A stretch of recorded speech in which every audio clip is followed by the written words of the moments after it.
Vahintsika Andriamatoa Andriamanantsoa Philbert Hervé, secrétaire général ny ministère ny atitany. Miarabanao tompoko, misaotra anao nanaiky nambany ny fanasanay.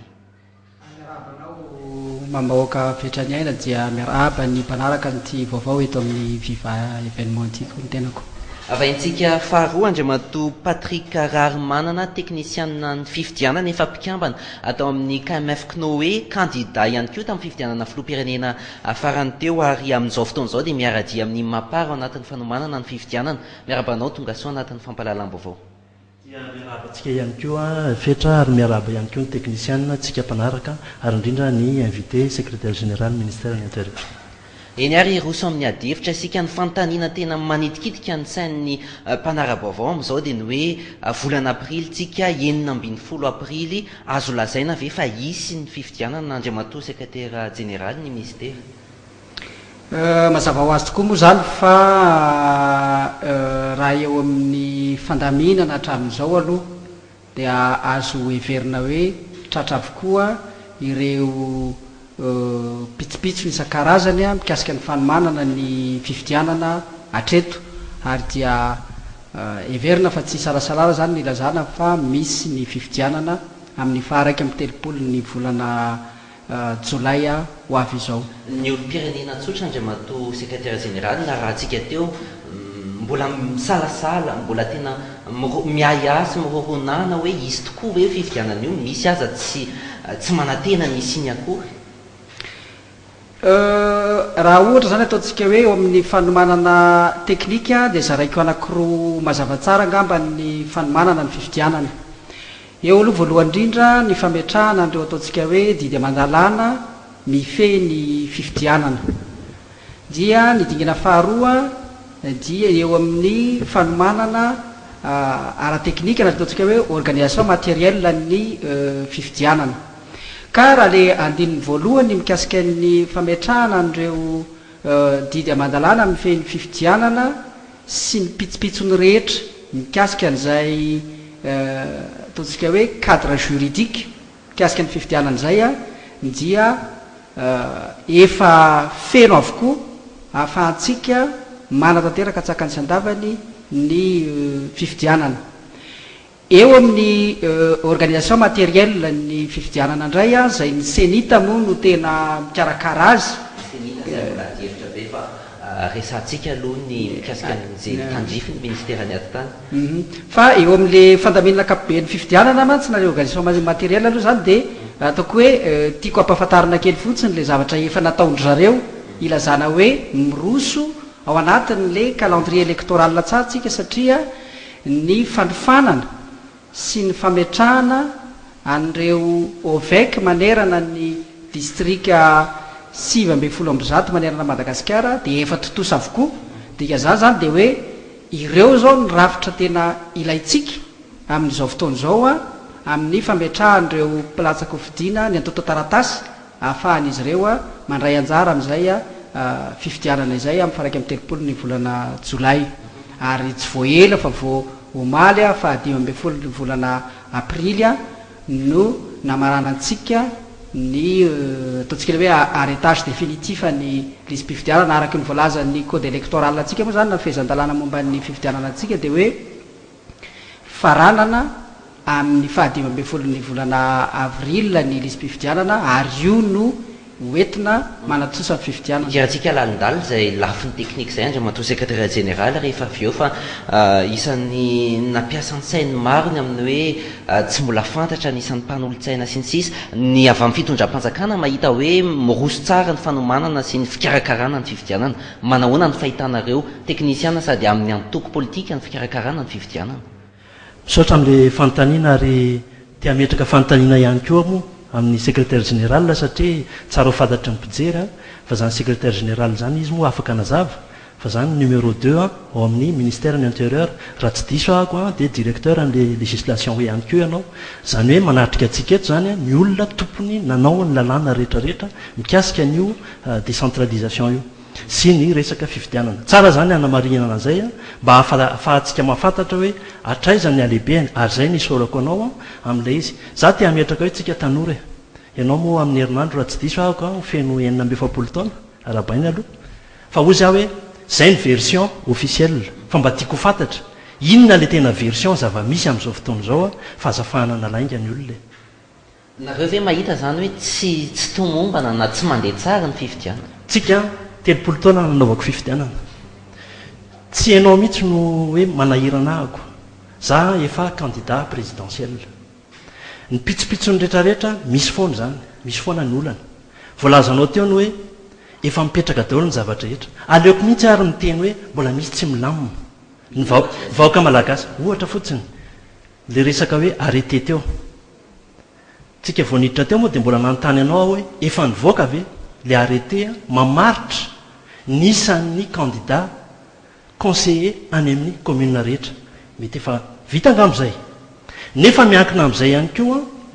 ny fametrahana candidature anisan'ny nanaraka akaiky anao mihitsy ahako a tamin'ny raha vavy a télévisionna hafa zay nilaza fefa vita ny eto Antananarivo ialako tsiny ny ao majanga nge tanàna lehibe nefa tsy mbola vita voalazanao moa tamin'izay ny hoe mbola tsy nisy candidat akory ny eto Antananarivo ka tsy dia nahiran'izay nefa ny lalàna no navoaka anareo ny hoe tsy maintsy 30 andro no anaovana le candidature ary fantatro tsara ihany koa satria anao anatin'ny législation mazava tsara ny hoe 2 ora ao arinany ametrahana dossier de candidature tsy maintsy milaza ny heviny ny oveka raha ohatra ka raikitra le fifidianana le candidat an'le olona zany hoe le fanomanana rehetrarehetra mihitsy zany no tsy ara-dalàna aminay mbola tsy resaka fa mbola iverenantsika moa rehefa aveo resaka senita sy ny resaka hoe arabola mitsika zokely andriamato secrétaire général amaly hitondra valiteny amin'izay tsy fantatra moa ny atao hoe fahanana lainga ny vahoaka fa ny anahy fanazavana teknika no etiko inavy ary a ireo ataontsika hoe fepetra isan-karazany ilazana fa feno avokoa ireo zavatra tokony ho atao hatramin'izao amin'ny calendrier électoral ka lazaiko hoe vita voalohany indrindra aloha dia eo ny didimpanjakana izay manamafy ny fanemorana ny datim-pifidianana ho amin'ny faraka amin'ny 30 ny volana jolay ho avy zao na le ataontsika hoe décret entérinant le report des élections communales et municipales io a no ataontsika hoe mametra décret anankiray zany a didimpanjakana anankiray a mametra ny datim-pifidianana tahoarina ny tolokevitra nataon'ny senita point de repère angezabe anankiray zay ny faharoa rehefa voaray ny filakevitry ny ministra io didimpanjakana io dia tonga dia noraisina ihany koa ny fanaikana didimpanjakana fanaikana ny mpifidy izay a milaza fa hoe isika mpifidy eto Madagasikara dia antsony ho tonga an-datsabato amin'io faraka amin'ny 30 ny volana jolay ho avy io ny didimpanjakana fahatelo a zay veriko hoe tena lehibe ihany koa dia ny didimpanjakana mamaritra ny fandaminana ny fifidianana communaly sy municipaly izay ijerentsika afantarantsika nyreo antota-taratasy rehetra ilaina eo amin'ny firotsahako fidiana reo fepetra isan-karazany a mikasika ny fizotra ny fifidianana noray efa voaray ihany koa didimpanjakana mametra nyreo anjara briky hoentin'ny lista tsirairay avy eo amin'ny fanotana ny bulletin tokana le ataontsika hoe caution moa ny afantarantsika azy a efa niraisy ny fitoram-panjakana koa zay didimpanjakana zay io zao dia efa misy tsy marina efa voaray zay ka efa voaray le izy a fa tsy azo ampiarina movy anao eto androany monsieur le secrétaire général za zao candidat ao Majunga raha pitsy marainao amin'ny valo avy afaka mametraka ny dossier de candidature ako tena afaka mametraka ianao firy ary nisan'ny conseiller tokony hiaraka amiko ao Majanga raha pitso maraina azoko atao ve zay raha ohatra kosa ngambany hoe tena c'est le fanontaniana ke satria fa misokatra le dépôt de candidature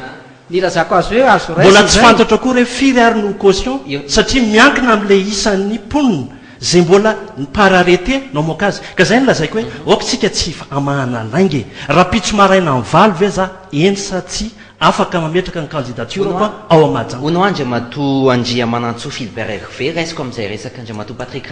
Rarmananjainy hoe nisy fahatarana teo amin'ilay fanendrena le préfet any faritra zay lazainy lalàna le décret didim-panjakana 524 726 resanao mamaritra amin'ny andiny fahatelo hoe le préfet no amaritra anisan'ny mpanolotsaina ny tanàna nisy fahatarana izy io kanefa le fisokafan'le fametrahana tota-taratasy efa tamin'ny 20 aprily tsika efa enina 20 aprily zao omaly vao niraisin'ny filan-kevitra minitra nisy fahatarana izy io tsy karazany hoe nanakirotana le fitsipifehezana na le règle de jeu anatin'le fifidianana tokoa ve zay ka mahatonga ny mpanao politika na somary hoe sahiran-tsaina anatin'le izy hoe sao dia misy zavatra hafahafa anatin'ity raharaha ty misy fahatarana tokoa ny fandraisana azy raha oharina amin'le fisokafany fametrahana ny filatsahako fidina fa ny zavatra tsy tokony ho adinontsika ihany koa ny tenako moa teknisianina efa tena ela ihany tokoa teo amin'ny fanomanana ny raharaha-mpifidianana ohatranytony satria ataoko hoe fotoana ny asako taty amin'ny central raha ny kelikely kokoa fa ny tenako dia tena tany amin'ny territorial ny tena nanaovana matetika nyty raharaha-mpanjakany ity dia ny zavatra tiako aivonantsika fotsiny zany dia ny hoe rehefa miresaka fifidianana manakaiky ny vahoaka tahaka nytony commune tony isika dia matetika ny olona mirotsaka hofidiana dia ny olona tena any anaty vahoaka any tena le olona miara-miaina amin'ny vahoaka isan'andro san'andro any zany no miratsaka hofidiana ary efa fantapantatr'ireo antoko politika lehibe sy ireo ataontsika hoe olona manam-paniriana ilatsaka ihany enge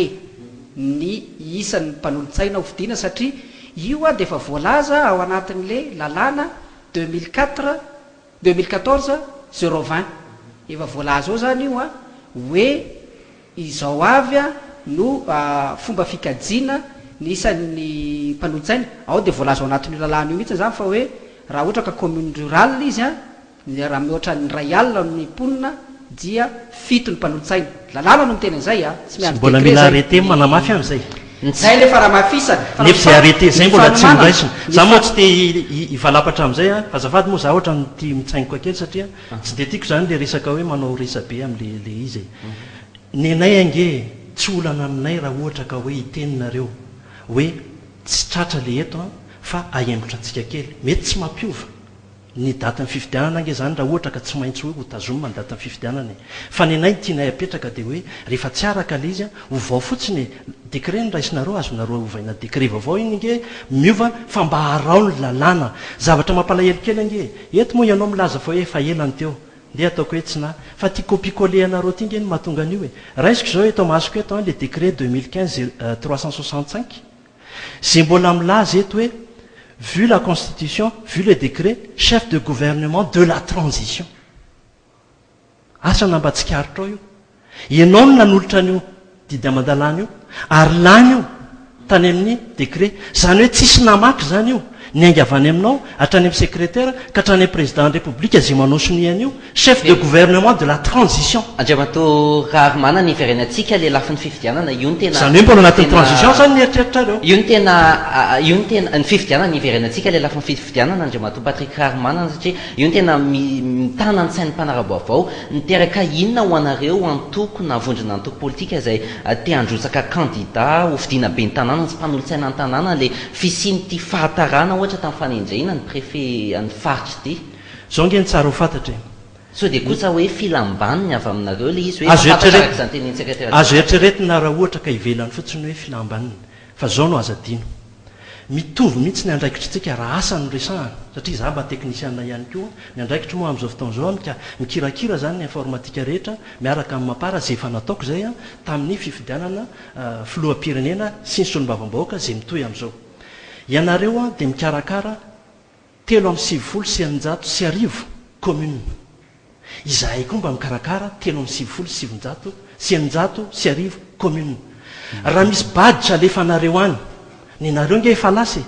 fa ny anay tsy maintsy mbola miandra ny listra ny commune sy ny bureau mpifidianana avy any aminareo nefa hatramin'ny masonandro ny androany mbola tsy misy ny lista ny bureau de vote zay zahay ihany koa nge tokony mitady a olona roa délégué ny nareo ozy izy ianao teo efa nofanina ny nay nge mbola tsy voaofany zany hoe mitovy mihitsy zany ny asatsika fa ny sampana fotsiny samy manana ianareo any amin'ny fitondram-panjakana zahay aty amin'ny antoko politika dia ahoana moa ny ampitovy an'izany ary faharoa ohatra ny mampiahy ange sao dia le antokony fitondrana efa vonona efa fatany daholo zany ny azy zany efa vita eritrereto tsara nge fa misy zany 3,990 CD gravena zany tsy maintsy iainga avy aty satria logo an'ilay mapara na logo an'lay alliance niaraka ao anatin'ilay izy ny nareo efa lasa ny nay zany 10 andro fotsiny sisa nomenareo anay dia ahoana moa ny atratraranay an'izay nefa ny nareo efa lasa eo nge lazaina hoe baolina kamely ty zavatra ty Andriamato secrétaire général tsy fantatro moa dikan'le hoe ny nareo efa lasa fa dia fitondram-panjakana zany a manao ny organisation teknika ny fifidianana no resako eto raha ohatra ka miresaka ianao an'le hoe ny fandaminana sy ny fanofanana ny olona isan-karazany a everika fa samy tompony raikitra amin'izay kosa aloha ireo antoko politika zay mieritreritra andray anjara amin'ny fifidianana ary fandaminana anatiny zay ho anazy fa ho an'ny fitondram-panjakana kosa dia hoe manao interpellation zany ny ataontsika hoe ny antoko politika hoe mety misy fiatraikany ve eo amin'ny fanomanana ny fifidianana ny fahatarana ny fanendrena préfet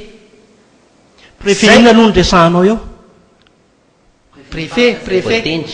manontany tsara mako matoa manontany an'izay manana anty décret 2015-617 ao amin'ny article 3 milaza mazava ny hoe le nombre des membres du conseil communal ou municipal à élire est fixé par arrêté du préfet tsy misy eo préfet de région na préfet anina du préfet en fonction du nombre de la population dia taizany nahitanareo le hoe préfet de région manao ny arrêté ka zava tsy niteny hoe préfet de région ianao no nanao io décret io secrétaire général ianao tiako antaninanao eto hoe préfet inona andresahantsika eto lalàna zay avoakanao décret 2015-617 article 3 dia milaza par arrêté du préfet tsy misy ao hoe préfet de région na préfet de inona fa du préfet inona andresahantsika eto ka zay mantsy nitiako ahitsikely aminao zany hoe tsika zany manao interprétation de texte foana tsy manao interprétation mihitsy tsika fa ny texte rehetra misy amin'izao fotoana zao mikasika amin'ny fisolotenam-panjakana io a dia loi 2014-021 du 12 septembre 2014 tokony ovakitsika tsara mantsy le izy tsy misy préfet de région ao fa le représentant de l'État auprès des régions porte le titre préfet zay ihany ny ao anatin'le lalàna fa tsy misy hoe préfet de région donc zany tsy tokony ampitsika préfet de région le izy io solotena-panjakana io eny anivon'ny région io satria hoe représentant de l'État auprès des régions io raha teo moa lehibe na fahafarim-piadidina mpanjakana ihany koa na ataontsika hoe chef de circonscription administrative dia io lay tompona andraikitra mandray an'ilay didi-pitondrana ary androany voavoatendra zareo a omaly dia androany zareo a io zany poste nouveau io ataontsika hoe tsy mila n'le passation de service izy satria poste vaovao vo fironina mihitsy zany izy io efa tonga teto Antananarivo avokoa zareo ary efa niraisiny avokoa dia anao manontany hoe raha any Mahajanga raha pitso marena amin'ny valy ve afaka manao efa teo ny préfet mbola tsy mivoaka ny arrêté efa navoaka ny arrêté ary efa aiza ny publication zay arrêté zay tsy misy publication ke anareo mbola voasonihany ambadika any tsy fantatra zany misy publication zay somary very ny olo-pirenena anatin'le adihevitra teknika ny lalàna ny anarana hoe préfet sy ny tsisa iverenatsika atao hoe terre kokoa le adihevitra mba ahafahan'ny olo-pirenena tena maharaka tsara hoe ahoana mariny ty fifidianana communal ty isa tsisy ary ho azo itokoa isana sa tsy azo itokoa isana fa melohan'ny tena hoe idiratsika lalindalinana kokoa Andriamato secrétaire général niresana Andriamato Patrick Raharmanana teo nisy fahadisoana anatina didi-panjakana le resaka copie-coller zay matetika hita mihitsy zany na mifampitambaovao ary avy amin'ny fitondram-panjakana inona loatra dia tena misy tokoalo mahatonga anareny fahadisoana miopapana indrindra hoe didi-panjakana na raisiny reny votina ny fahitananao moa zany momba zay amin'ny ankapobeny aloha tsy hitako zay zavatra resahana teo zay fa rehefa manao lalàna ohatran'ireny na didi-pitondrana na volavolan-dalàna dia tena anisany imasona mihitsy ny fanaraha-maso an'ireny indrindra ao amin'ny considérant satria ny considérant mantsy ny ataontsika hoe base juridique izay ifotoran'ilay zavatra resahana ao amin'ny votoatin'ilay didimpanjakana na le volavolan-dalàna izay atao ka ho jereko akaiky mihitsy n'izay zavatra zay raha toka misy an'izay tokoa satria io moa le amin'ny teknôlôjia satria matetika fomba fiasantsika le indrindrandrindra le tanora am'izao fotoana zao le maka kopiana zavatra efa nisy dia ho modifiena le zavatra vaovao dia misy indraindray zany adino angambany eny an-dalana eny raha tena misy tokoa zay fa za mbola tena tsy nahita an'izay tokoa alo efa izy ny lazako anao iny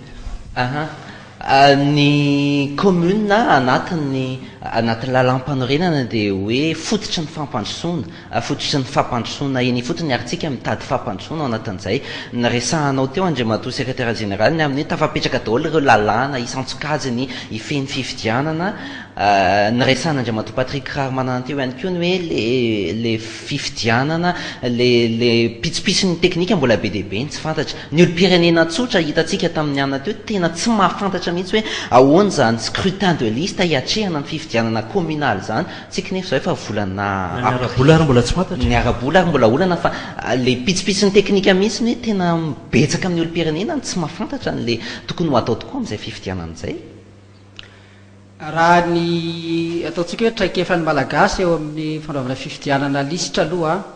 dia ataoko hoe efa mahazatra azy ihany efa mahazatra antsika tokoa io satria ohatra ataontsika hoe ny solomavam-bahoaka nataontsika tamin'ny taona 13 teo ohatra raha vao mihoatra ny roa ny toerana zany hoe ny akabeazan'ireo tanàn-dehibe distrika lehibe teto Madagasikara zay mihoatra ny 5 sy 2 hetsy nisan'ny mponina dia toerana roa dia efa scrutin de liste zany no ampiasaina ny fifidianana communal teto Madagasikara hatramin'izay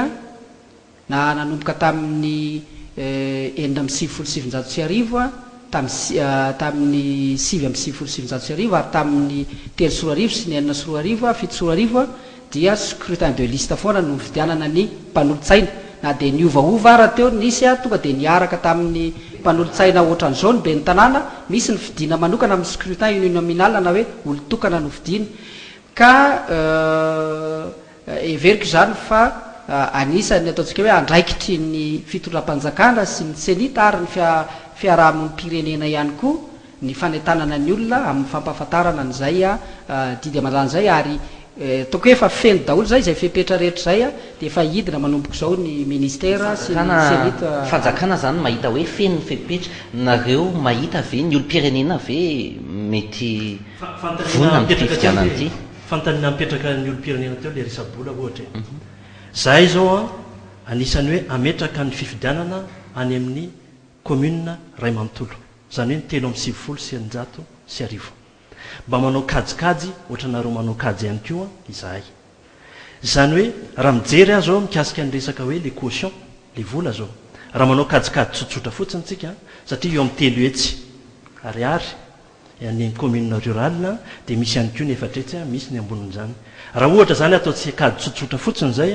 dia efa mahatratra zany any amin'ny 9 miliara ariary raha ataontsika hoe 10 manodidina ny 10 ny candidat isaky ny commune anisam-bava zao fa endriko efa 30 ny any fa mbola miandra n'le arrêté fotsiny dia raha pitsomaraina izy rehetra hiazakazaka ny sambava daoly fa andeha ataontsika hoe 10 raha kely indrindra eto nefa dia mahagaga hoe lasay zary io vola io nefa lazaina fa mbola tsy ampy 7 millions de dollars ny vola nefitsika io manana caution zay alohan'ny candidat tsirairay dia mipetraka koa nyfanontaniana zao dia misy tsy mandoa caution fa omena fotsiny taratasy fa namarinana fa nandoa caution satria zany ny antoko politika anankiray zay eritreritra isahana ny 3 sy 9 sy 10 commune dia mila manana 9 miliara izy anaovany le caution resaka anatiny amin'izay avy eo hoe ohatrinona fandraisana anjara ny candidat fa zay zany ny teti-bola tsy maintsy eritreretra ny tsirairay ny eto Antananarivo iarahantsika malala raha tsy mahana 10 miliara anao dia aza milatsaka eto Antananarivo zany zao dia ozy ahako hoe misy fanontaniana be dehibe zany mipetraka tena atao marina ve ty fifidianana ity ary maka izy vola io ary ahoana ny teti-bola zay ao anatin'io mbola iresantsika moa senita rehefa mana zavatra be fa inoko anao tena hoe mana tsy fahatomombanana be dehibe mihitsy ianareo avy aty amin'ny antoko politika. ny zava-misy am'izao nge fahitanay azy a dia fandrebirebena vahoaka azafady fa za mahitsy teny a za tsy tiako milokolana fandrebirebena vahoaka le izy na tsika mametraka tsara mety resaka politika mety tsy idiranao zay monsieur le secrétaire général le resaka ffkm tsisy tsy mahalala zao fa resaka ffkm io a dia fanovana lalam-panorenana régime présidentiel ny tiana atongavana dia maninona ny olona ny lalaovina amin'izany resaka commune zany raha ohatra ka tsy maintsy mbola averina ny fifidianana filoam-pirenena satria raha vao miova ny régime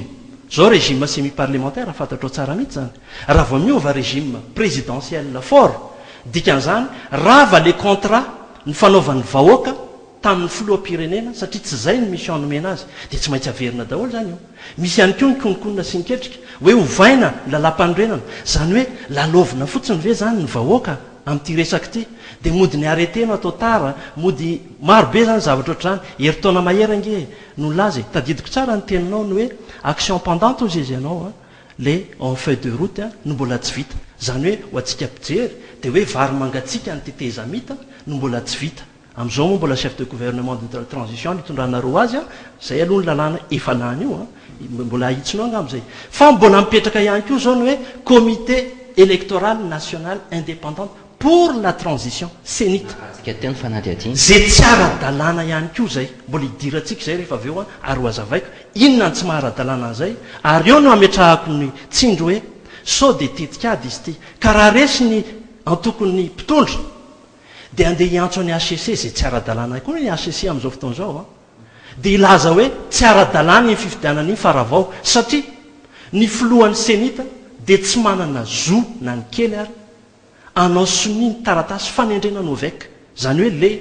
fototra andray an'le candidature raha pitso maraina lazainao zay satria le président io dia président par intérim zay tsy maintsy ny soloana ray volana taoarinany ny alany atala Béatrice ataoko fa fantatrao tsara no momba an'izay ny any amin'io senita io tena adievitra be mihitsy ihany koa andriamato secrétaire général ny senita aloha ngambako raisiko indrefa aveo fa te hiverina kely amin'le caution le hoe atao aiza le vola monsieur le président moa ianao nilatsaka ho fidiana filoam-pirenena tamin'ny fifidianana tamin'ny 13 iny dia nahafitsapa tsara ianao ngambany fa ilay caution 250 millions tsy adiniko mihitsy 250 millions de francs dia anjara briky hoentin'ilay mpilatsaka ho fidiana hanotana ny bulletin unique taloha tamin'ny mbola tsy nampiasa bulletin unique tsika dia ohatrohatr'izao ny fitsipidalao samy manota ny bulletin any amin'izay avy tany azy any ny candidat rehetra dia andraikitry ny fanjakana no manao an'ilay fa fitanterana azy tonga any amin'ny raom-pifidianana rehefa mipetraka eo anivon'ilay commissionna isanambaratongany amin'ny daty voatondro ilay bulletin raha ohatra ka tsy tonga amin'izay fotoa zay dia anjaran'le candidat no mandefa azy any amin'ny raom-pifidianana dika zany dia hoe ireo candidat reo ihany hatramin'izay no nanao ny bulletin rehefa bulletin unique izy dia veriko fa rariny sitsiny raha ohatra ka alefa ao amin'ny senita izay mikarakara n'ilay fifidianana sy manota n'ilay bulletin ny vola anjara briky ny tsiraray avy antana n'ilay bulletin ka tsika zany tsy tokony tsy maintsy mijery'izay ihany le hoe budget global le faneritreretiko koa dia hoe tokony mandeha isaky ny farim-pifidianana tokony mandeha isaky ny farim-pifidianana ary ny bulletin tsika eto Madagasikara aloha hatramin'izao dia mbola hafarana any Afrique atsimo ary dia zay ngambana ataoko hoe somary mahabetsabetsaka ihany amin'le fandraisana anjara ary ny tokony tsy ho adintsika koa dia zao rehefa mahazo ny 100 ny mpilatsaka hofidiana dia averin'ny fanjakana ilay caution ilay teti-bola averin'ny fanjakana zany hoe zany amin'ireo le hoe ireto candidat ireto na listana candidat reto dia nahazo mihoatra ny 100 tika zany dia hoe représentatif ihany izy eo anatrehan'ilay vahoaka mpifidy dia averin'ny fanjakana ilay caution dikan'izany zany a de tsy hoe tonga de vola lano azo ohatr'izao le vola fa amin'ny tanan'ilay bulletin tokana ary rehefa mijery ny budget nareo ao amin'ny senita tsara ihany fa jerena dia tsara ihany fatarareo fa tsy ao anatiny ny fanotana bulletin fa ny anjara briky ny fanjakana amin'ny fanotana bulletin no ao anatiny fa le anjarany candidat reto zany a de ataontsika hoe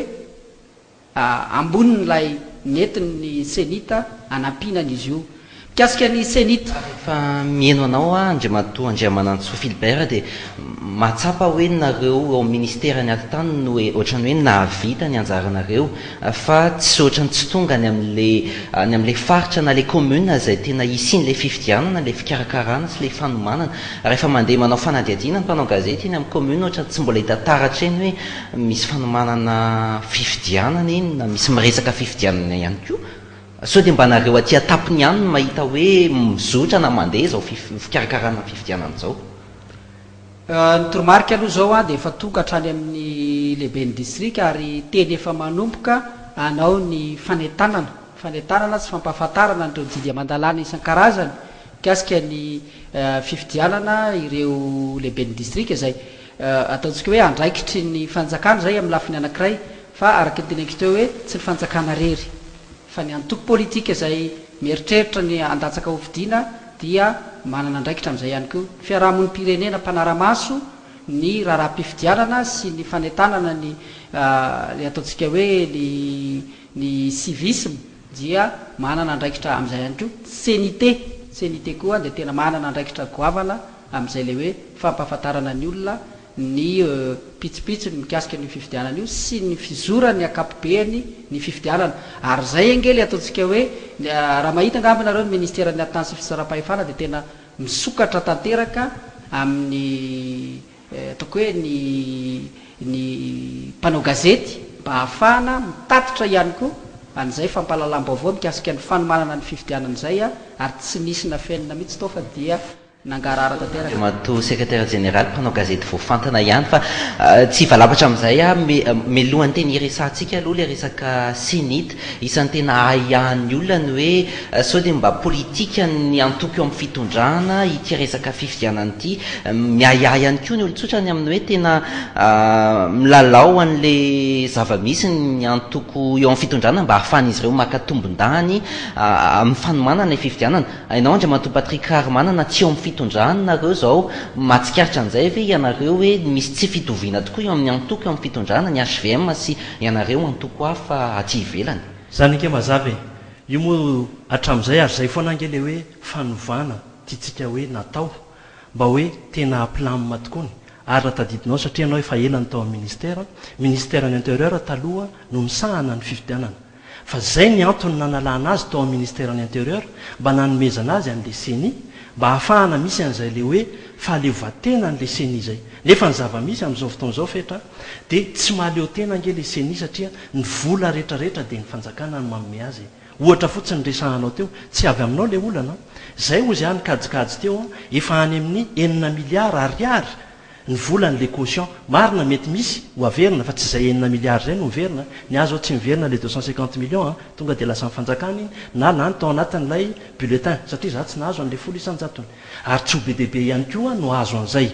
ny tiako atongavana zany dia ny hoe ny teti-bola mpanjakana antsika dia mazava fa efa misy 25 miliara ariary ahitsy io aradiso 20 ozy ianao 20 miliara atokana amin'ny fifidianana 30 miliara avy aty amin'ny caution 50 miliara zany ny ao fa inona loatra ny fifidianana ao lafo ny ono zany 50 miliara zany raha atao tsotsotra ange nkajy dia eo amin'ny olona rayetsy karaman'olona rayetsy ange zany no atototsika any raha atao tsotsotra nkajy satria roa alina nisy amin'ny biro-pifidianana ka raha 50 miliara zany zareo amin'ny roa alina dia firy isaky ny mpandrotsabato zany ny budget alatsakitsika ao anatiny nefa azadino tsy mividy urina tsontsika tsy mividy zavatra maro tsontsika fa fanoizana action pendante ozy izy ianao zay zany hoe vary mangatsika le mbola tsy vita na dia tsy dia ekeko loatra azy zay fa eo amin'ny resaka asa amin'ny mahasa teknika azy zany tsy manao recensement tsontsika fa ny feno 20 taona sy mety verification tamin'le farany teo sisa tsy manao firy-tsony koa formation ka zay zany lazaiko hoe rehefa tsisy le vola itsika samy malagasy monsieur le secrétaire général raha tsisy le vola andao tenenina hoe tsisy fa inona ny olana amahana n'ity problème ity fa tia manao politika anataka zafady amin'ny fitenenana amin'ny resaka bailleur de fonds ty vola 7 millions de dollars ave dia andoliana vo eo tsika miresaka n'le resaka hoe ambatovy mba mifandray manko zany resaka rehetrarehetra zany dia nahoana ny 7 millions de dollars no anaovana firenena mirefarefa amin'ny tany zany ange budget ialako tsiny manony tena za mbola nitatana société ny chiffre d'affaires ny société nytatanako tamin'izany teo amin'ny 15 millions de euros société anankiray sy société madinitra zany dia firenena ohatrany Madagasikara ave dia 7 millions de dollars no anaovana eto ka zay lazaiko hoe sao dia mba tsy paipaka politika fa na tsika tena anao fifidianana dia ataovy avoainy vola na tsy anao dia ataovy mazava hoe inona ny zavatra andeha atao zay ny tsy sarotiny raha ohatra ka hanova président fandrina range iova io président io fa iovana amin'ny resaka fifidianana Andriamanatso Philbert iverenantsika eo zay resaka vola zay satria ny senita tokoa dia nyresaka hoe tsy manam-bola izy ireo fa raha ny vaovao voangina Andriamanatso secrétaire général any amina distrika maro alavitra n'Antananarivo any misy lehibe ana distrika mihitsy zay miasa amin'izao fotoana izao ho an'ny antoko eo amin'ny fitondrana mitady candidat ho an'ny antoko eo amin'ny fitondrana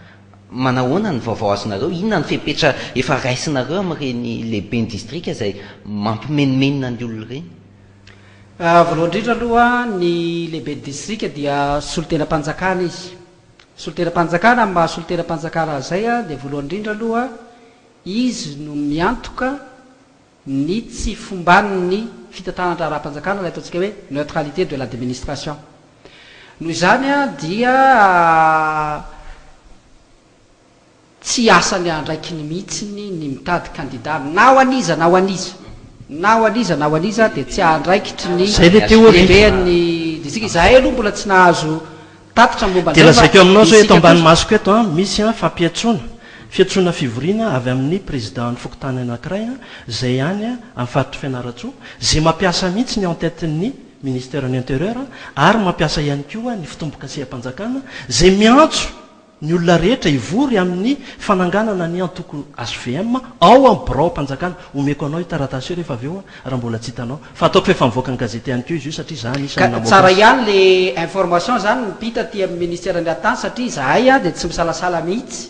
vakinakaratra moa zao mazava efa nitsoahanareo izy efa nitsoahanareo vakinakaratra fa ny zava-misy amin'izao fotoana zao monsieur le secrétaire général mazava be nge amin'izao iza moa ny tsy mahita an'ireny le fiche d'adhésion efa aparitaka zay arahana vola 2 ariary akory ary zay mameno an'le fiche d'adhésion ka zay ozy aho hoe zay le politika ohatr'izay no nanoanako ny filohan'ny république amin'izao ny alana amin'izany nefa raha izay no atao zay tsy fanarahantsika kosa atao tokoa ve zany Andriamanatso secrétaire général ihany amin'ny manana profa omeko anao daholo nazava-kely fotsiny amin'le hoe fiche d'adhésion resaka parti politique mantsitsika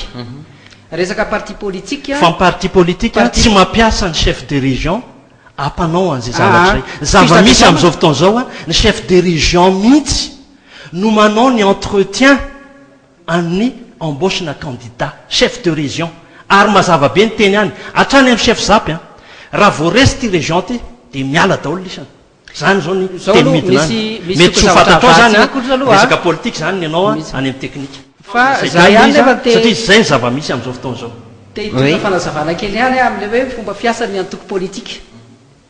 amin'ny maha teknisianina zany ataoko hoe mahafantatra tsara ny lalàna mifeh ny antoko politika zay mihitsy amiko ny règle de jeu normal ho any antoko politika hoe manaparitaka fiche d'adhésion dia miainga amin'ny fiche d'adhésion iny no ahafahana mamantatra ny mpikambana rehetra ao anatin'ilay antoko politika dia olo-panjakana chef izy maky tsy nyteny mampiasa olo-panjakana ty fotsy hoe misy fiche d'adhésion fa dia mampiasa ny chef de région mihitsy ao anatin'izay zavatra mbola rahana 2 arivo ariary moa zay manoratra chef de région kasika chef de région manokana dia tiako ihany ny manamarika fa ny lehiben'ny faritra manomboka amin'ny fotoana andraisan'ireo préfet asa dia tsy solon-tena-panjakana intsony, tsy représentant de l'état intsony izy ireo a, tahaka an'ilay nanaovantsika azy nanomboka tamin'ny 4 para-pahatongan' zao a 5 izao, fa mijanona izy ireo ho lehibe ny mpanantanteraka ny volom-baokapatra tsy nara-pahefana faritra. Misy lalàna voavoaka zany amin'izay efa voaka zay ka efa voaka mihitsy zay le teneko hoe teo hoe de 2014 le préfet zany a manomboka androany izy a efa mbola eto Antananarivo daholo zao zareo a, fa hidina any izy ireo amin'ny herinandro a dia andray ny asany a dia tsy solon-tena-panjakana intsony a ny lehibe ny faritra anjia zany hoe le voavoatendry androany zany a no isolon-tena ny fanjakana any amin'ny reny satria reny a ce sont des administrateurs civils izay ataontsika hoe olona manana traikefa mikasika ny fitantanana raha-panjakana. Io moa be dia be nge ny administrateur civil tamin'le chef de région reny, fa tsy zay angamba anao maritra an'le izy, fa tiako lazaina fotsiny zany hoe foanana daholo aloha le chef de région satria manala sala dia ampidirina vaovao indray adefitra zay le izy amin'ilay mpanao politika mazava be nge zay zavatra zay. Zany rehefa mieritreritra fa hoe na fametrahana ny préfet a dia plus de garantie ho an'ny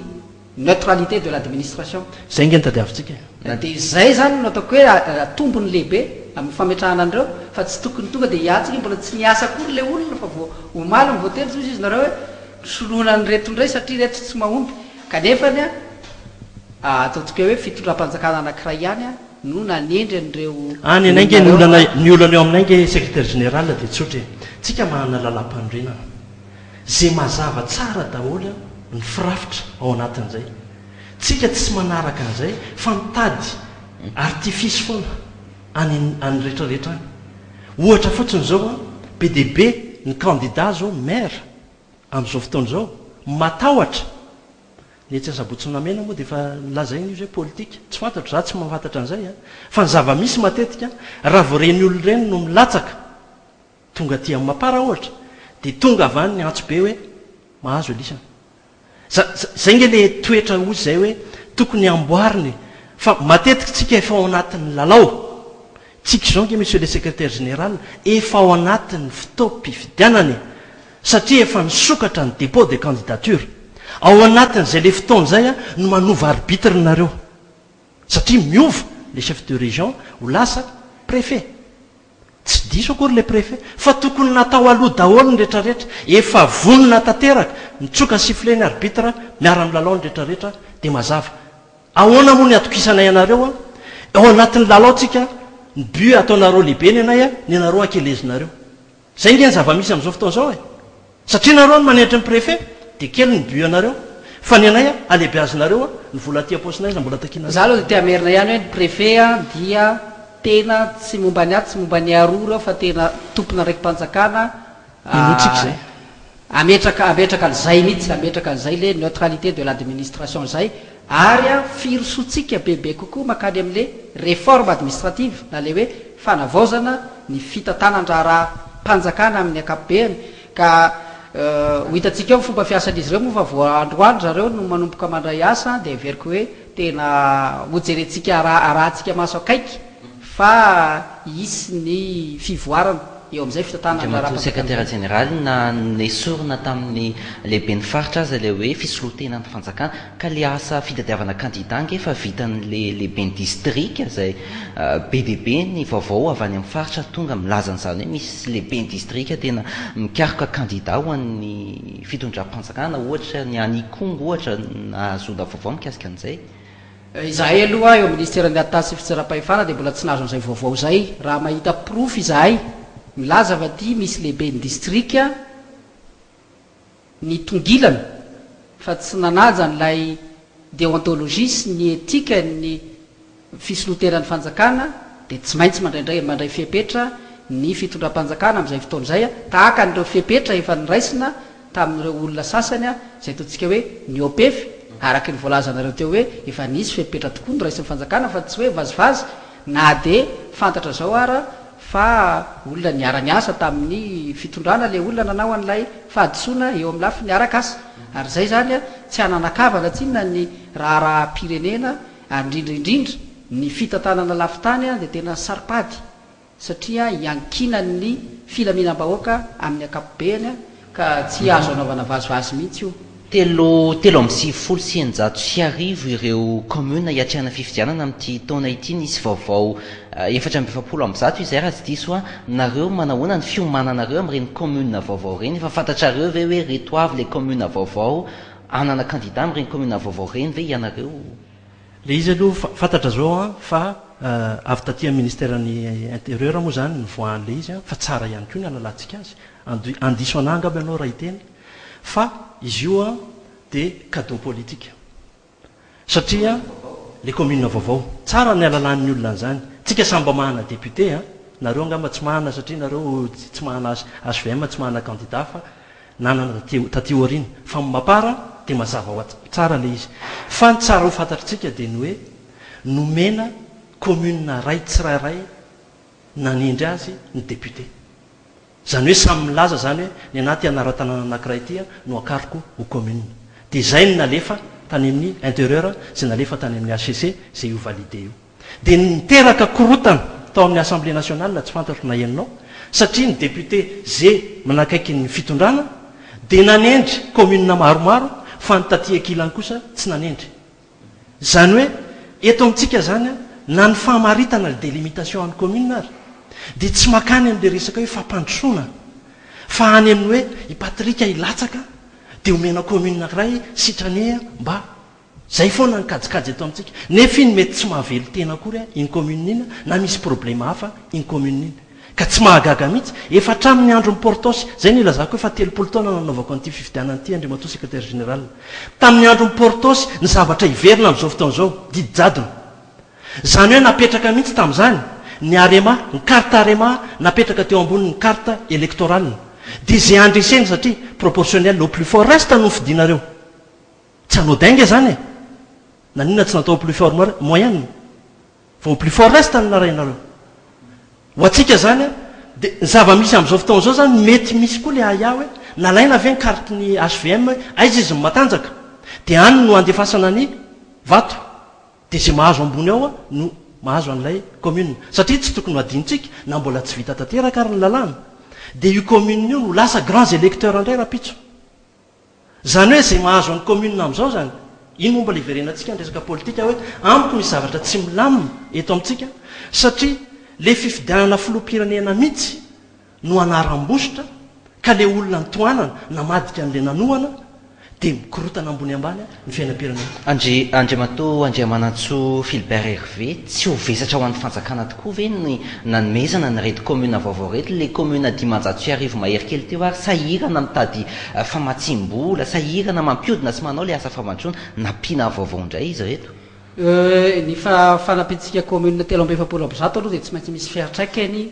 eo amin'ny teti-bolam-panjakana na tytsika na tsy tytsika kanefa kosa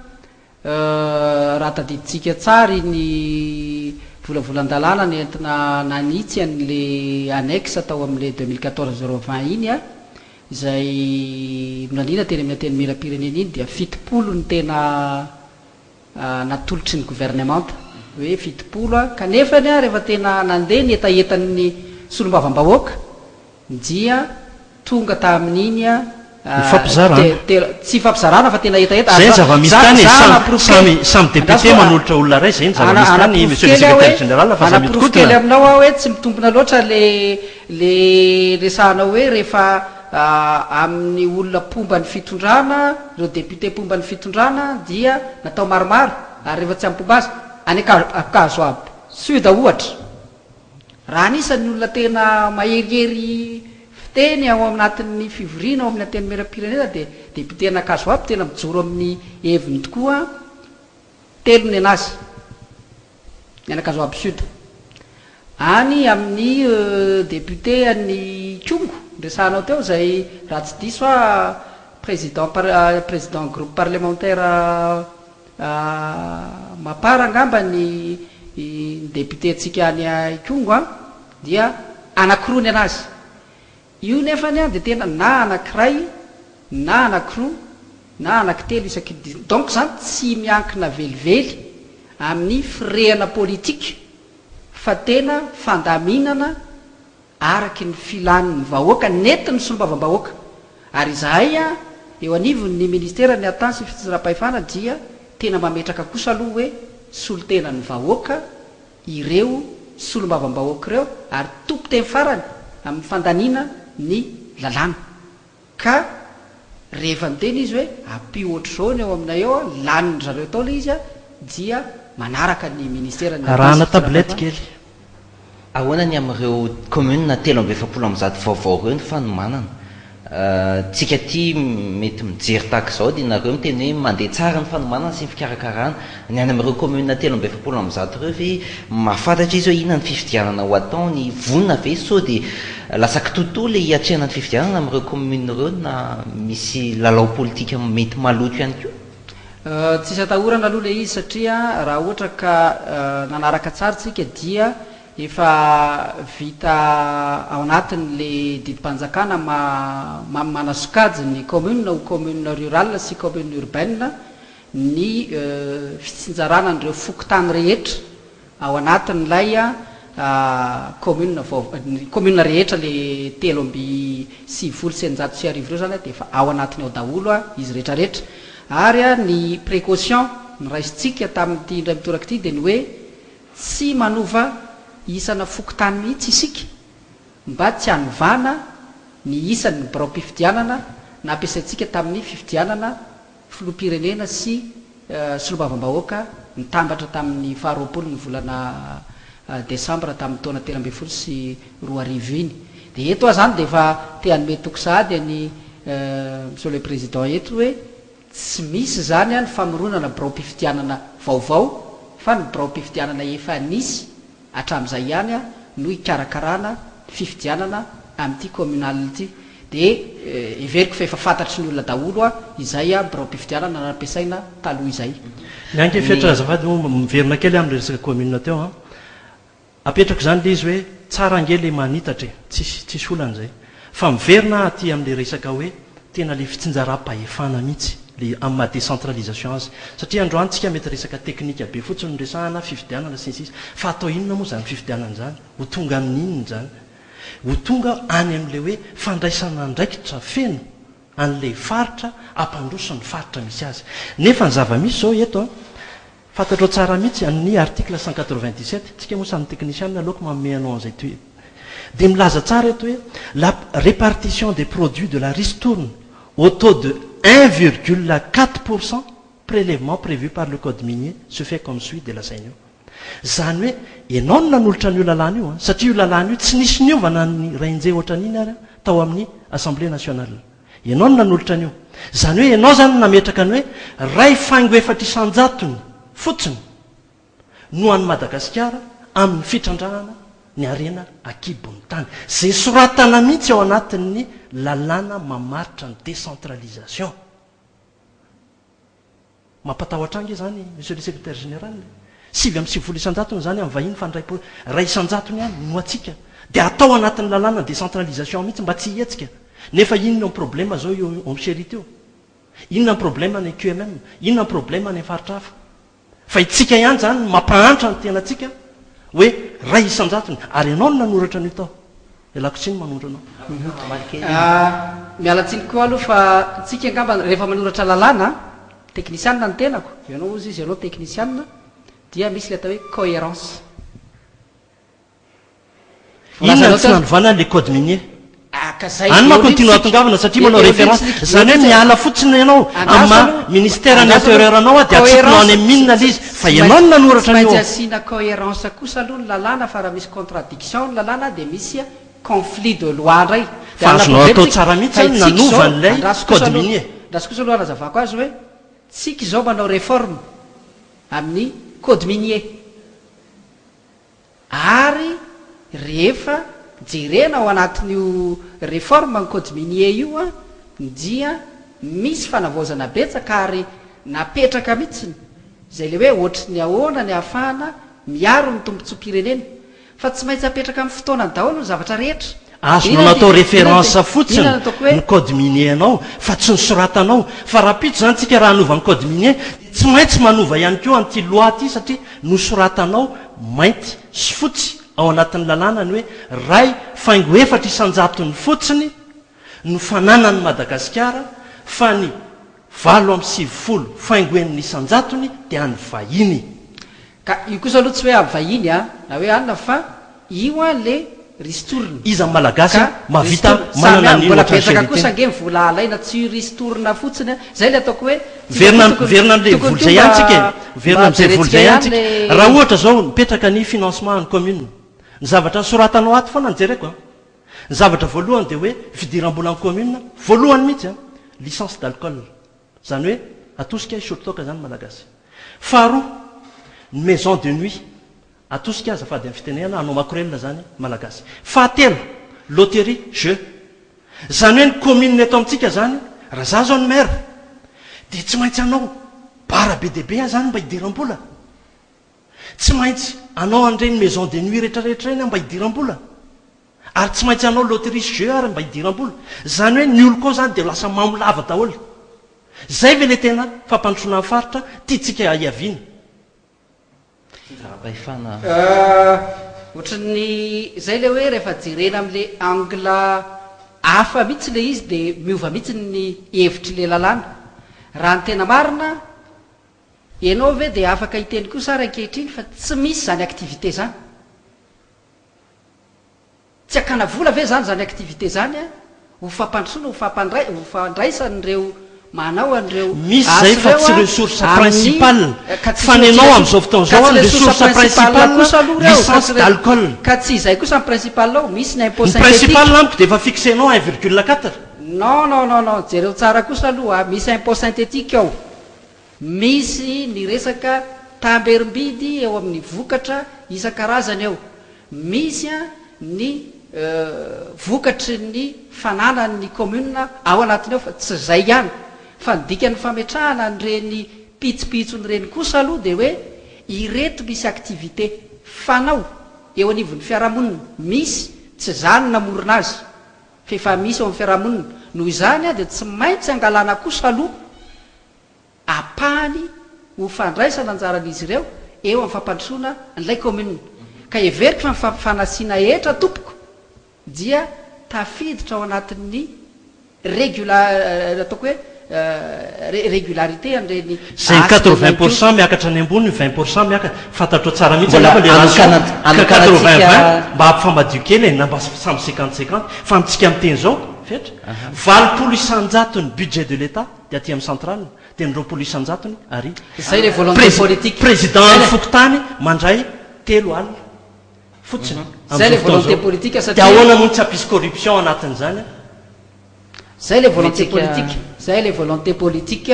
hoe anao décentralisation tsika dia tsy maintsy miroso tsikelikely fa tsy afaka manao ronono atavy kosa aloha tsika ka hiteny hoe ampifamadio le 80-20 satria io tsy simple zany hoe tsy matoky anay maire ilatsaka amin'ny Majungazana anao tsy hoe tsy matoky anao fantaniko fotsiny zany tsy hoe tsy matoky anao zany hoe nareo zany mieritreritra fa nareo amin'ny intérieur na ty amin'ny fanjakana foibe ihany mahay an'io fa zay any amin'ny faritany any tsy mahay an'io tsy niteny an'izay kosa aloha fa niteneniko kosa dia hoe tsy androany no androany isika dia manomboka ty 10 isanjato ny volume budgétaire de l'état ny an'ny collectivité dia hifamadika zay mantsy ataoko hoe somary raha za technicianina hitako hoe manahirana ny saina ike monsieur le secrétaire général président ny assemblée nationale ohatra mahazo carburant 100 millions par mois alokanatsika fotoana manokana 100 millions par mois neny président ny assemblée nationale dia ahoana moa ny eritreretina any amin'ny commune zara raha mahazo 30 millions niofatrano aza tsy voaloha ny mpiasa tsy voaloha iverenatsika le resaka fifidianana fanomanana ny fifidianana communal tena voatsikera mafy mihitsy le vao miera-pirenena maleo tena misahana ny fifidianana satria hoe io rafitra io dia efa rafitra tamin'ny vampitoana ny tetezamity efa tokony farana niaraka amin'ny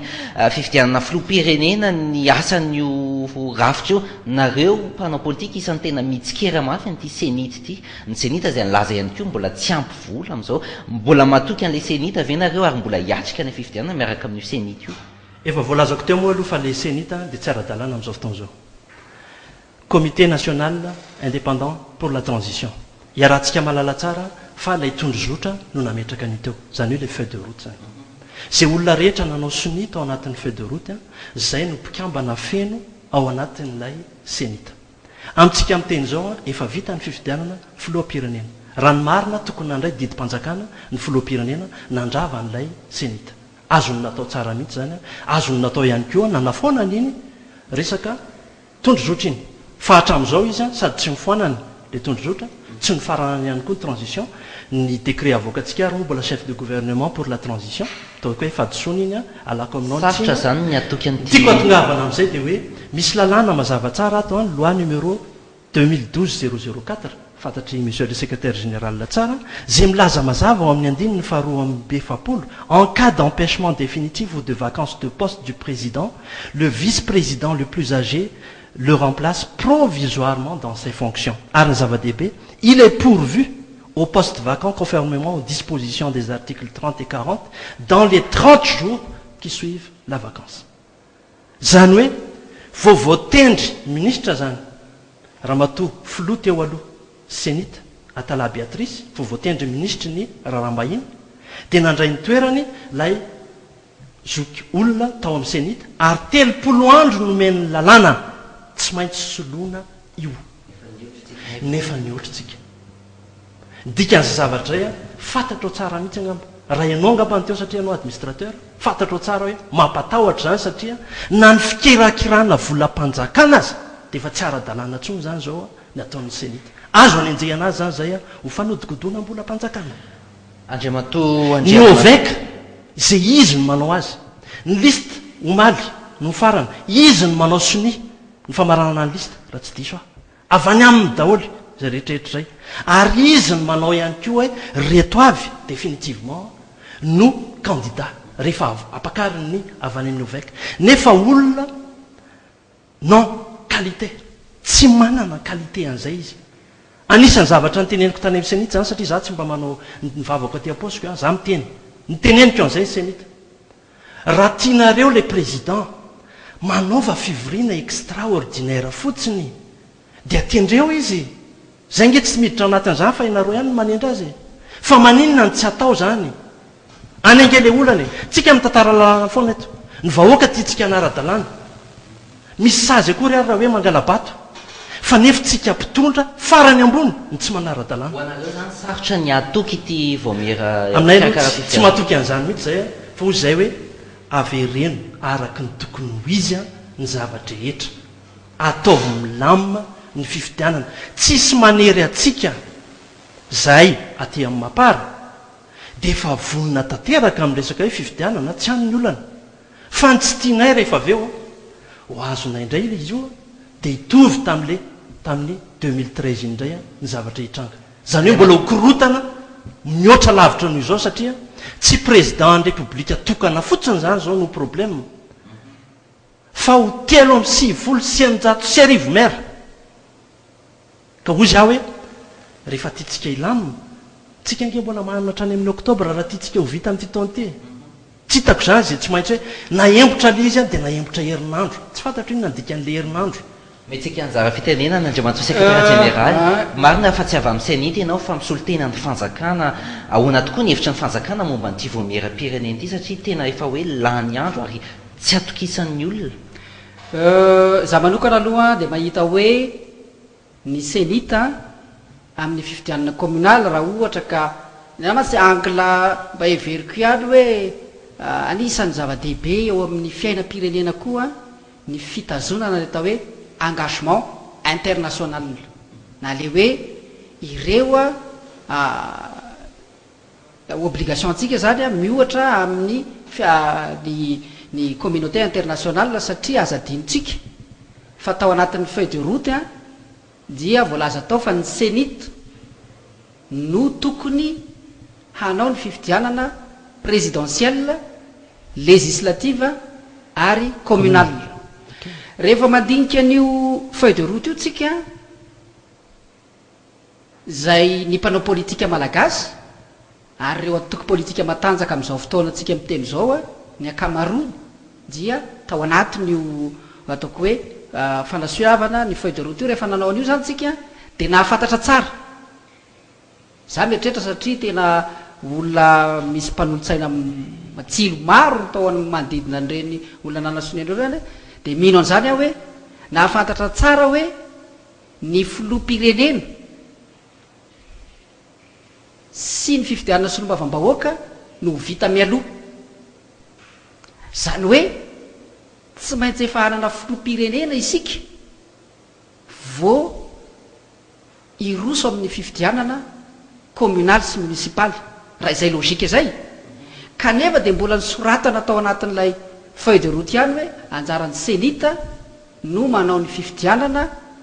communal dikan'izany zany efa tena ireo olona rehetra ireo no niaraka ny ombon-kevitra tamin'izay fotoan'izay fa mbola ity senity ity ihany no anao an'ilay fifidianana ao arina ny fifidianana filoam-pirenena fa adinonao kely ny hoe fa nisy fifidianana communal na saika natao ary iny ary moa tsy voalaza fa nisy olona be deabe fa nandoko caution nefa tsy averinareo le vola tsona kosa aloha le resaka fotoana 2010 tsika nsaika anao fifidianana communal tsy iny mihitsy le lazay ny feuille de route satria ny feuille de route taty eo arinana iny tamin'ny taona raiky ambe ka inona ny tsy afahana manao an'ilay fivorim-be eo anivon'ny senita zay olona tsy metra roapolo dia manendry an'le filotianareo hipetraka eo tsy dirana inge zany alao aloha atao miavaka tsara kosa aloha le resaka voalohany aloha dia hoe ny senita ve ny tokony anao an'le fifidianana vao zavako tsara zany izay fa miara-manaiky tsika rehetra zao fa ny senita ny tokony anao an'le fifidianana zany hoe ekenao zany a fa tsy ara-dalàna io filoha io fa nahoana tiako fantatra aminao araky ty lalàna zay ianao nanoratra azy ty io indray dia fandaminana anatiny ekenao ve zany fa tsy ara-dalàna ny senita amin'ity lalàna ny soratanao ty anjaran'ny senita no mijery an'izay organisation interne zay fa ny ana fotsiny tena tiako ametrahana mazava tsara ny adihevitra dia ny hoe ny senita kosa zany dia rahantsika manaiky zao arak'izay raisonnement nataoko teo zay fa tokony hikarakara ny fifidianana zany ke manaiky eo mahazo mikarakara io izy fa ataovy ara-dalàna fa nay zany andriamato secrétaire généraly na eo ary ny resaka hoe tondro zotra atsika kosa nge efa anatina république vaovao zao efa tena hoe mandeha tavaverina anatin'le hoe ordre constitutionnel tsy manara-dalàna manina ny mbola mifangaro ao anatin'le hoe tetezamita sy république faefatra tsy fantatra ntsony latsa very ny olona hoe mbola tetezamity tsika sa efa république vaovao efa tena manana filoha voafidy tsika sa mbola le filohan'ny tetezamita no mitarika eo ka zay ndrila ntenenky teo hoe le engagement atsika engagement international atsika zany dia tsy maintsy manaja nyiny le voalaza zao tsika satria efa nisoratatsika ao ary soniavy ny acteur politique rehetra dika le hoe acteur politique rehetra ane dia dika hoe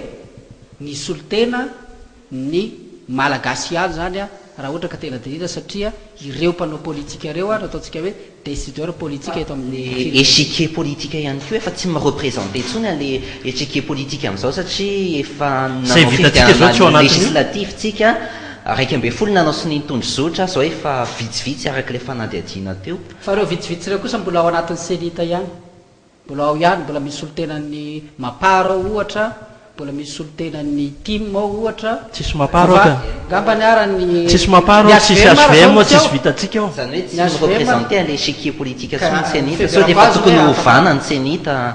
ka zay le ataoko hoe tsy maintsy manaraka n'le engagement international sy le niteneniko teo tsika hoe à volonté kosa aloha no nanaovana an'io le hoe mba zahoana le 7 millions de dollars anaovantsika politika anataka zay nge le izy fantatrao tsara ihany fantatrao tsara ngamba le vola ampiasaina an'io le basket fond fantatrao tsara mihitsy fa ny expert tsara fantatry ny mpijery nge zany ny expert ao anatin'io nge ka mikarama 25 000 euros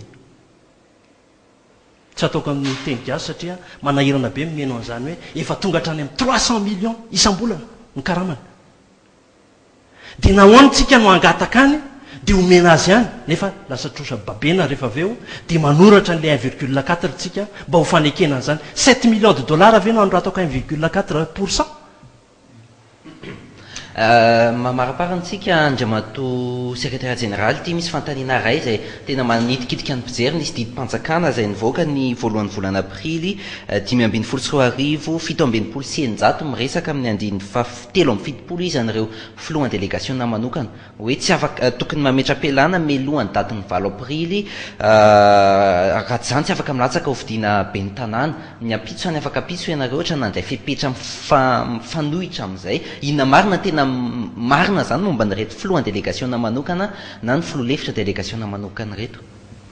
zay mihitsy no voalazan'ny lalàna zany le mifely volobaoka patratsy ny rapahifandra le 2014-020 raha tsy diso dia eo amin'ny article 130 angambany izay no milaza hoe na manahoana ny filohan'ny délégationna manokana sy ny mpikambana ao amin'ny délégationna manokana mitantana volobaoka patratsy ny rapahifana dia tsy mahazo mirotsaka amin'ny fifidianana manaraka eo satria ny antony zany hoe mifampitsipaka amin'ny code électoral zany zay tsy mifampitsipaka amin'ny code électoral ianao nanoratra ny code électoral tsy mifampitsipaka amin'ny code ao électoral anatin'ny code électoral mazava tsara mihitsy hatrany amin'ny constitution ary mazava tsara mihitsy hiérarchie de texte afantatrao ny dikany fa anatin'ny code électoral zay autorité publique rehetrarehetra dia afaka milatsaka izy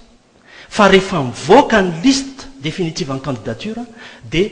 suspendu d'office izy fa tsy aty amin'ny dépôt de candidature hoe tsy nanao démission ianao dia tsy mahazo milatsaka dépôt de candidature efa interprétation de texte nataonareo fa aza ovana ny texte ianao no nanao an'le texte arao le texte nataonao zange tsy nanao an'le texte fa ianao no nanao azy tsika monsieur Patrick Armanana fa ohatrany ianao ohatrany tsy dia mahataty loatra miaino za zao raha ohatra hoe miaino resaka zao ianao a tena miaino tsara dia le langa vokanao mako no mahatonga tsy anaikan'le resaka tsy dia mahazaka fa le langa hafafinao a no tsy ekeko da hoary ianao-tsika aloha andriamato secrétaire général miangavy anao aloha mba ieno kely le fanazavana fanazavana dia aleotsika azaka adihevitra satria adihevitra mantsy ahafahana mba misavasava le ataovy mahitsy ary ny resaka fa aza mandainge article 130 ny teneniko tao voalaza ao anatin'io article 130 io fa ny membre ny délégation manokana filohany sy ny membre dia tsy mahazo milatsaka hofidiny ny antony dia tsotra fa bangatoeran'ilay be ny tanàna no antony raha ohatra commune zany resantsika satria mety misy région koa dia misy province raha ohatra ka any aoriana any fa bangatoeran'ilay be ny tanàna no antony na nyendrena PDS dia arofanina napetraky ny mpanao lalàna zany io a mba tsy atao fitaovana hoentina hanomanana n'ilay fifidianana hanolona n'ilay tompona ndraikitra eo anivon'ilay voloboaka patratsy ny rapahifana nisy fabangatoerana ny fametrahana n'ilay PDS izay état d'esprit zay dia everiko fa zavatra lehibe eo amin'ny fitandronany démocratie sy ny fitoviany erzika ndreo olona ilatsaka hofidiana hitantana ny voloboaka patratsy ny rapahifana io noho izany zany dia napetraka mihitsy hoe raha te hilatsaka izy a dia ny mbola tsy manomboka mihitsy ny filatsahako hofidiana dia tokony hialy izy amin'izay a lavitra mialohan'ilay fotoam-pifidianana dia efa tsy tompona ndraikitra eo anivon'ilay commune ntsony izy ka ampisy influence eo amin'ny safidin'ny vahoaka amin'izay fotoan'izay ka iveriko fa miroso makany amin'ny fanajana ny démocratie fotonytsika nisy conférence de presse andriamato secrétaire général andro vitsivitsy tao ariany voan'ity didi-panjakana ity andray avy eo ny teny hoe afaka mandra-pametrany any antota taratasy firoatsan'ny hofidiana dia afaka milatsaka izy raha ohatra ka na dia tarany 9 aprily ary inona ny tena marina ny tena marina dia tena alohan'ny 9 aprily andriamato ny asin'andriamanjato zany zao eto an-Tananarivo ohatra raha manapa-kevitra izy raha pitsy hoe hilatsaka mbola afaka milatsaka izy sa tsy afaka milatsaka intsony raha tsy nametra-pialana talohan'ny valon'ny volana aprily aloha izy dia tsy afaka intsony tsy afaka intsony raha ohatra ka tsy nametra-pialana ary ny fametrahanm-pialana moa dia ateriny eny anivon'ny solotena-panjakana solotena-panjakana dia ny solotena-panjakana anivon'ny commune zany dia ny chef de district zay nge lazaiko hoe vita moa ny teninao fa mba anitsikely an'izay ahako sady mamarana ianao sady mamarana ihany koa an'izay raha ataontsika nge zany ny parallélisme de forme dia ny président république koa zany tokony mialy nefa ao anatin'ny constitution mazava tsara ny anazy ny fepotona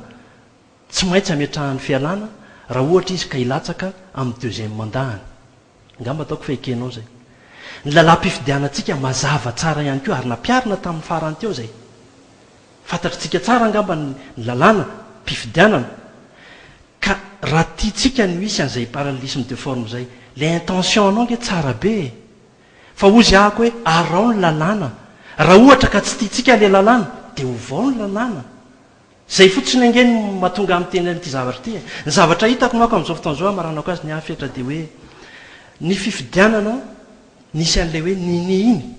no tena namotika za nisan'ny kandida ary tsy nampatahotra mihitsy hoe nilatsaka ngiara-valomanana na nilatsaka iandrinirina rajoelona fa nasitsika n'iny tsy mahazo milatsaka iny